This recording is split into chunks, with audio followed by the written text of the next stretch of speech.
자, 우리 일상생활이나 이제 현실 세계에서는 이런 구조가 굉장히 많습니다. 택일 구조. 택일 구조를 하면은 뭐 둘 중에 하나, 또는 뭐 셋 중 하나, 넷 중 하나, 이런 걸 택일 구조라고 하죠. 여러 개의 선택지 중에 하나 선택하는 거. 자, 뭐가 있냐면 첫 번째로 몇 개만 살펴볼게요. 가장 좀 잘 볼 수 있는 게 학적이죠, 학적. 그래서 초등학교, 중학교, 고등학교, 성인이죠. 이렇게 고등학생이면서 중학생인 사람은 없잖아요. 자, 그 다음에 성적 같은 것도, 예를 들어 대학 성적 같은 경우는 A, B, C, D, F 이런 식으로 주죠. 일반적으로. 성적이 A면서 B일 수는 없잖아요. 그러니까 이런 게 되게 많죠. 성별. 자, 요거는 뭐 남자 여자 생물학적으로 합쳐진 사람이 뭐 찾아보면 전 세계 뭐 진짜 희귀하게 있다고는 하는데, 일반적으로는 남자이면서 여자일 수는 없잖아요. 이런 게 택일 구조인 거죠. 굉장히 많습니다. 홀짝도 마찬가지고. 홀수이면서 짝수인 수는 없죠. 자, 이런 택일 구조를 우리가 표현을 할 때 else, if를 쓰시면 된다는 거예요. 자, 그래서 간단한 요 성별부터 해보죠. 성별. 자, 일단 성별을 숫자로 표현할게요. 왜냐면 우리가 숫자 다루는 게 여기서 제일 편하기 때문에 젠더라고 하겠습니다. 그래서 자, 이렇게 우리가 정해놓고 쓸 수가 있겠죠. 자, 그래서 젠더 값이 1이냐 0이, 그러니까 2냐를 따져서 남자입니다 여자입니다 출력해주면 되겠죠.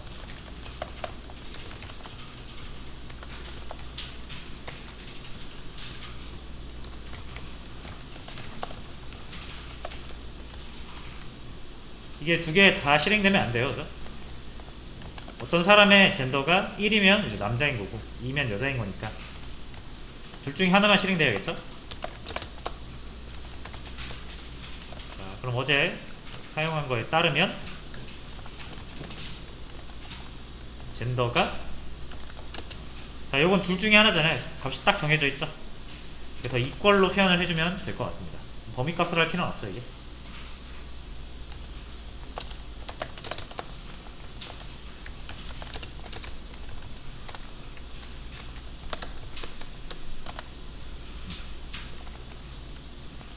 자, 해서 남자, 이걸 2로 하면 여잔데,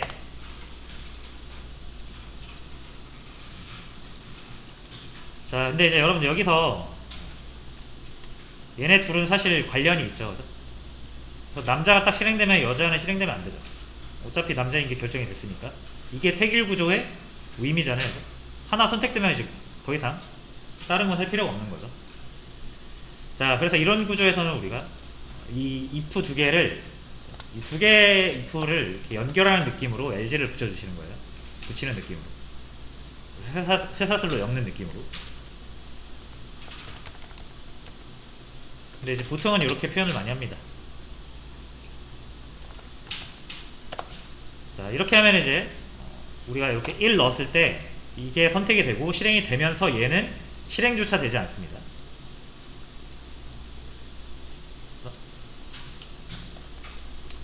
자, 그리고 1이 아닐 때만 이제 여기를 체크하겠죠. 그죠? 2인지를 체크해서 이면은 여자예요. 자, 근데 여러분 이제 이런 게 있을 수 있어요. 제가 3을 넣었어요.